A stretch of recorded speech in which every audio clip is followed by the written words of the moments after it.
I find myself spending more and more time these days in my restored one-room schoolhouse workshop here in New Lisbon. I go here by myself and I putter around and I don't know, I work on book repair or writing sermons or reloading 41 caliber Swiss rounds from my 1878 Vetterli rifle. Or just sorting through 60 years of accumulation and junk. Well, I maintain several workbenches here and all sorts of bookbinding equipment. But over in the front corner here, I have a table and a rocking chair. And because of the strange times in which we live, I seem frequently to find myself in this corner, in my rocking chair, putting together 1930s jigsaw puzzles.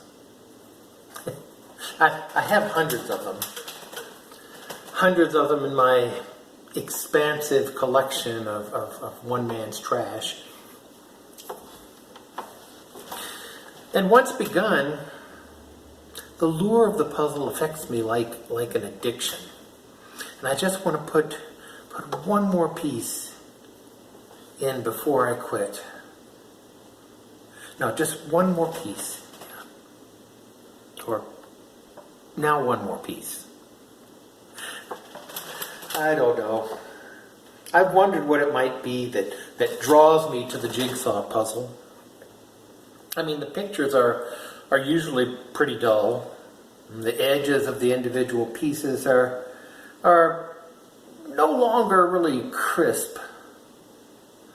And there's no guarantee that all the pieces will have survived 80 years of use. So why does this exercise draw me these days? Well, let's take a look at these days. We're in the midst of a global crisis revolving around a highly contagious disease that kills the old and the weak. You know, we're regularly faced with civil unrest and violence in the streets of our cities. Civilian paramilitary groups are growing increasingly accepted in our country. Groups formed around the principles of intolerance and hate. And our national culture has evolved into one of conflict, of them against us, or us against them. And I find myself not knowing whether I am us or them. So I come here to my fortress of solitude in New Lisbon, and I dump the pieces of a broken image on the table, and I sit down to make things better. And I work on putting the edges together and mentally sorting through the colors, shapes, and patterns. And I begin to feel as if I am once more in control of something.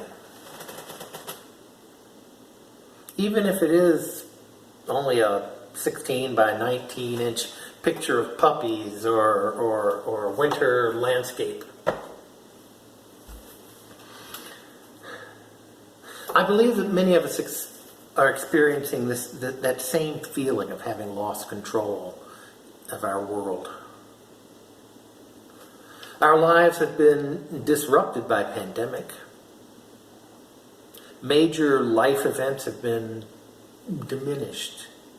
Weddings, funerals, graduations. Public events have been canceled or postponed indefinitely. Even everyday chores like going to the store or the post office are fraught with anxiety or fear of contagion. And we're living in a time of growing division and disconnection from each other. And those with vision those with vision to understand, are understandably worried. But Paul's words to the church at Philippi that we read today carry a message for us. The Lord is near. Do not worry about anything. Really? Really? Don't worry about anything? Well, that's easy for Paul to say, right? I mean, what did he have to worry about? Well, the fact of the matter is that when Paul wrote this letter, he was in prison in Rome, awaiting sentencing. He knew that he was facing death. And the young church he had helped to plant was facing a split over the circumcision issue, which was just as divisive then as marriage issues are in the church today. Paul was not in control of anything anymore except his own mind and his own heart. Prayer, he said, was the answer. In everything by prayer and supplication, let your requests be known to God. If you do this, Paul intimated, then the peace of God, which passes all understanding, will guard your hearts and your minds in Christ Jesus.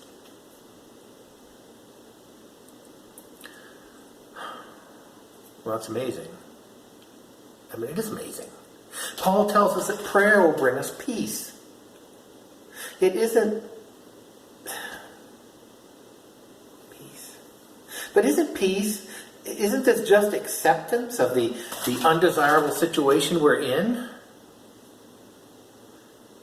Peace? Isn't there anything that we can do to better the situation? Well, yes, there is. Paul also tells us to get our thinking straight and to stop focusing on the bad and the dysfunctional. We need to alter our perceptions. He tells us that whatever is true, whatever is honorable, whatever is just, whatever is pure, whatever is pleasing, whatever is commendable, if there is any excellence, if there is anything worthy of praise, think about these things. And this is Paul's recipe for finding the peace of God in a world out of our control. And I believe he's right.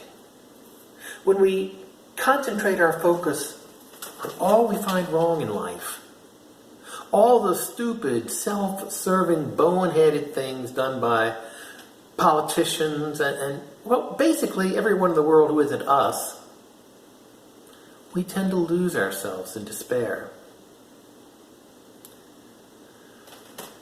But if we strive to find actions or ideas of merit, honor, justice, or goodness in the world, we have a chance of finding real peace during these tumultuous times. And we desperately need to find peace. I keep hearing people talking about getting through these interesting times. How things will be better when we come out the other side. But we need to accept the fact that this time in which we live is just that. This time in which we live. It's not for us to hunker down and try to get through it. We need to figure out a way to live in it. I've attended many funerals this year of folks for whom living through the pandemic was not a choice. It was all they had left. Now people are talking about the new normal and speculating about how our culture has changed irrevocably. I mean, who knows if we will ever attend large sporting events again? And how many jobs in the future will be home-based? Will we ever shake another hand?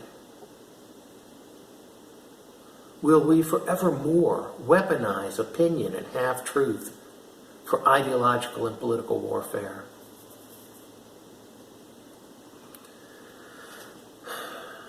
It's no longer enough to try to get through. Change is inevitable, and change has come. Biology taught me that when a living organism is faced with change, it has three choices: adapt, migrate, or die. Wait it out is not an option. So unless we can figure out some way to come to terms with change, we only have two choices. And where are we going to go? It's not that difficult. It's an easy puzzle to put together, unlike this one. If we can only discern the pieces. Whatever is true, whatever is honorable, whatever is just, whatever is pure, whatever is pleasing, whatever is commendable. If there is any excellence, and if there is anything worthy of praise, think about these things. And thank God for these things. And the peace of God, which passes all understanding, will guard your hearts and minds in Christ Jesus. And for that, thanks be to God.